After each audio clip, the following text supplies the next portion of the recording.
Jersey club music, our homegrown sound. Jersey club music was born right here in Newark, New Jersey. We are the originators. The majority of the people that was making Jersey club was y'all age, 17, 18, high school age, right?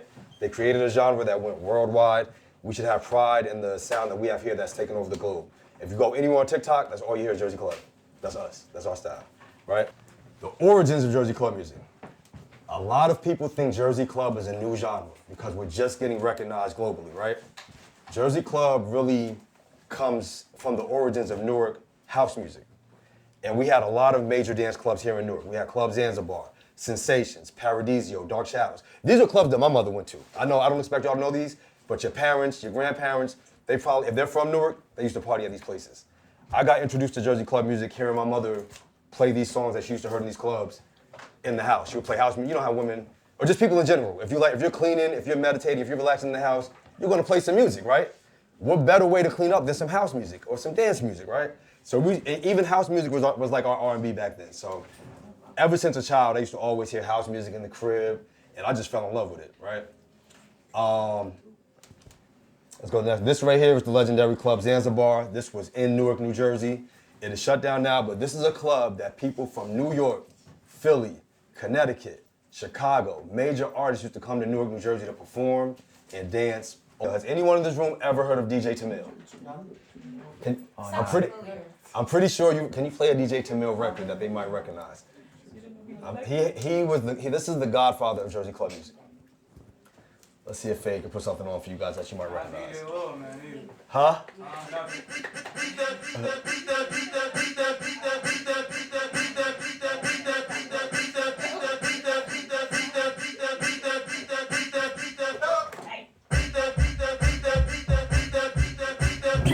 Yeah, so DJ Tamil would go to Baltimore. As a DJ, he would hear these sounds. Now remember, there was no social media back then. So you had to literally hear a sound. You couldn't email it or send it to nobody. You had to bring your records all the way back to Newark, put it on the turntable, and then we would hear these sounds, right? So DJ Tamil would say, I want to make Baltimore club and house music, but I want to make it in a way that sounds good to us here in Jersey, right? Because some of you might go to other places, their music might not sound good to you. But if you do it in your way, it sounds good here, right? DJ Tamil began making his own house music mixes, club music mixes, and he made, I don't know if you guys know what these things are, but he made CDs. You know what CDs are? I'm not that. Word. So DJ Tamil used to make these club music CDs, right? With those type of songs on it, rocking. The only thing is he would come out with one CD maybe every 2 months. So you knew every song in the same, you never could hear the song by itself. You had to hear it in the order that the whole CD was played out. So you knew which song was coming after the next song, after the next song, after the next song when you went out and partied. And that became like a thing here in Newark. We just knew all the dances and all the songs back to back to back to back to back, right? Tamil begins producing his own Jersey club tracks, and he starts a group called the Brick Bandits. You ever heard of the Brick Bandits? Anybody here? This is like early 2000s.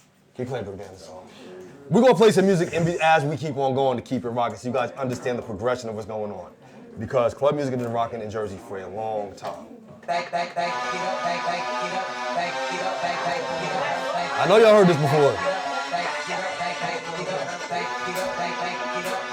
This is Brick Bandits, early 2000s. You feel me? Just like that.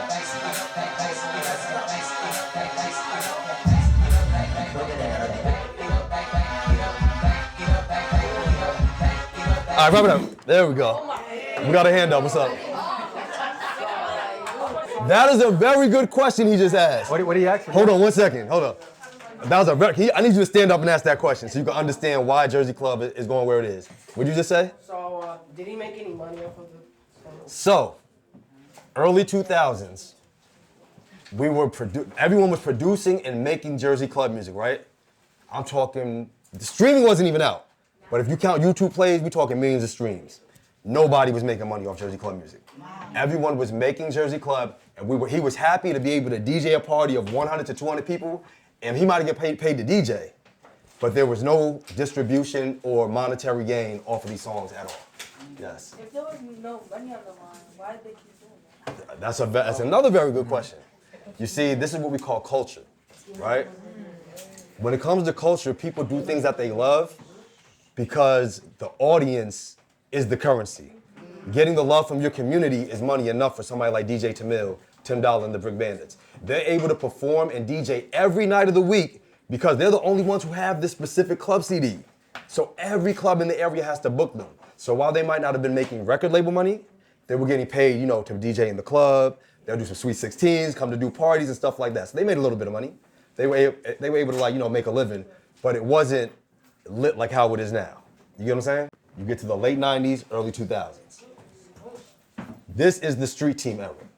This is when people in high school your age said, you know what? We want to throw teen parties. And they formed their own groups, and they recruited the coolest kids from every high school to be a part of their group, and they would throw parties, teen nights. And this is where Jersey Club really took off because everyone in these parties knew all the songs every night.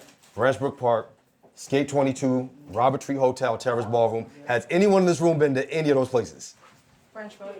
Oh, y'all been? All right, so Branch Brook been rocking since your parents. So you're skating and dancing in the same places your parents probably skated and danced at. Wow. You love Branch Brook, right? I had a party there. You had a party there. Now, this is the cool part about it. Back then, that was the only place to go. Today, there's like 10, 20, 30 venues to go to on a Friday or Saturday. Back in this day, Branch Brook and 22 was the only. So imagine if there's about 25 to 30 high schools in Essex County, every high school had to go to one place to party. That means everybody didn't get in. It was jam-packed. These street teams were making money. This was the first entrepreneurship at a young age based off Jersey Club music. Selling tickets and letting people come in at the door. DJs like DJ Tory T, Hit Squad. Let's go further. I do want to make one notice about the whole thing. This was before gangs were on the East Coast, so they were just street teams. This was a safe space for everybody to go party. There was no Bloods and Crips in New Jersey or on the East at this time, right? The street teams were your team. There was no other, or your neighborhood, but the street teams were your team no matter where you were from. It was a time of love. I kind of wish this generation could experience that, but that was our safe space. It was lit. We had a great time. Can I play an example of what song that we discovered on LimeWire and Napster? Let's do it.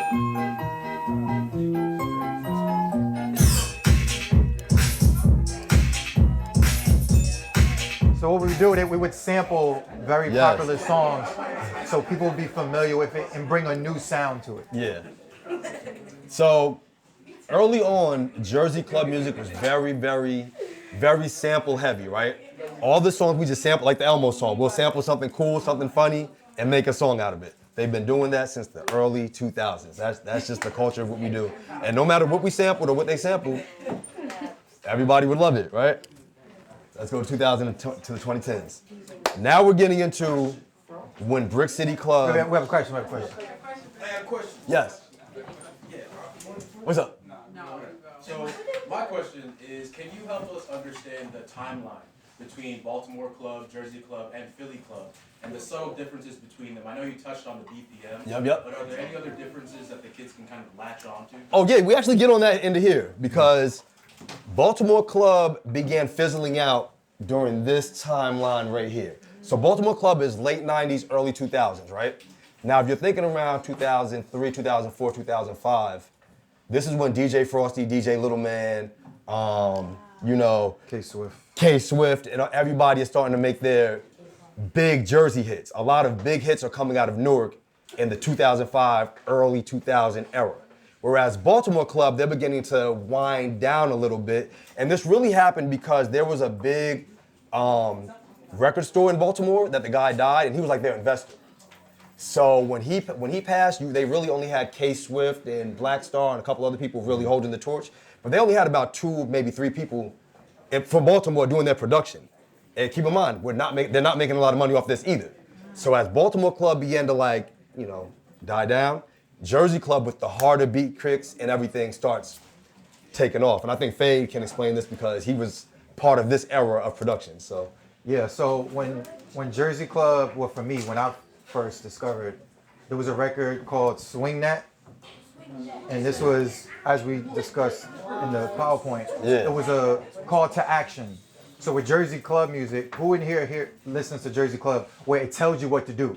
Rock your hips, sexy walk, right? So Swing That was one of the first records that I heard that was a call to action. And I think that was like the true beginning of like That was the beginning. Jersey Club right from Baltimore.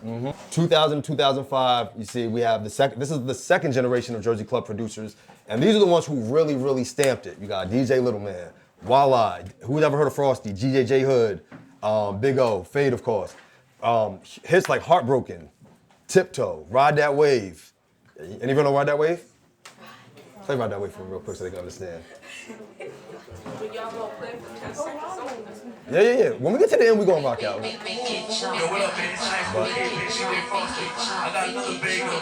Spark that real wave. Let's go. Clap it up. Clap it up. Clap it up.